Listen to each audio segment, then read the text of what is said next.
Hey everybody, Mitchell here with Artisans and Arthropods. Going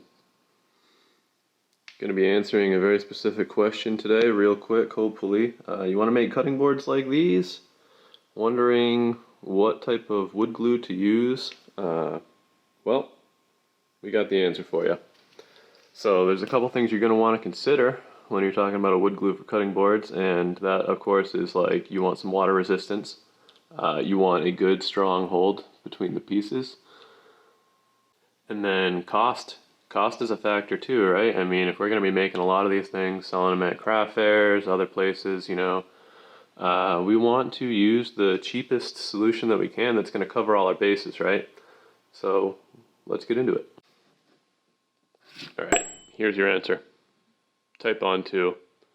The reason for that is, well, there are a couple of reasons. First, you got water resistance.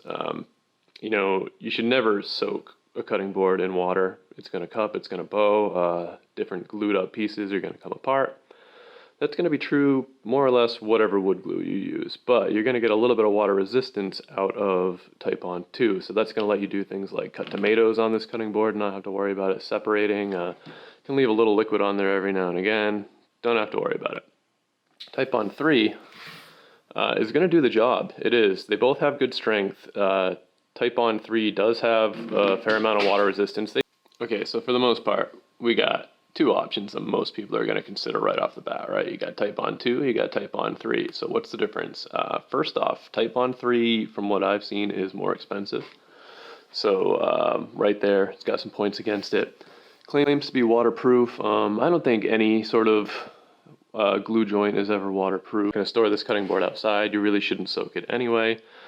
Titebond 2 and Titebond 3 both claim to be food safe for indirect contact. So what that means is that you can take your Titebond 2 here, apply it to the the long grain glue up sides of these boards. And then you know that as long as that glue's down in there, not up here on the surface for direct food contact, you're safe. It's food safe. And you can advertise it that way. Titebond certainly does. There's no reason to go Titebond 3. Titebond 2, you got everything you need, less cost. I'll go ahead and throw a link to this stuff in the description if you want to check it out or get yourself any. So if you're looking to try out your hand at some cutting boards, you want a solid first glue to give it a whirl with that's going to cover all your bases, go ahead and pick Titebond 2. You got another favorite glue for cutting boards? Let me know in the comments.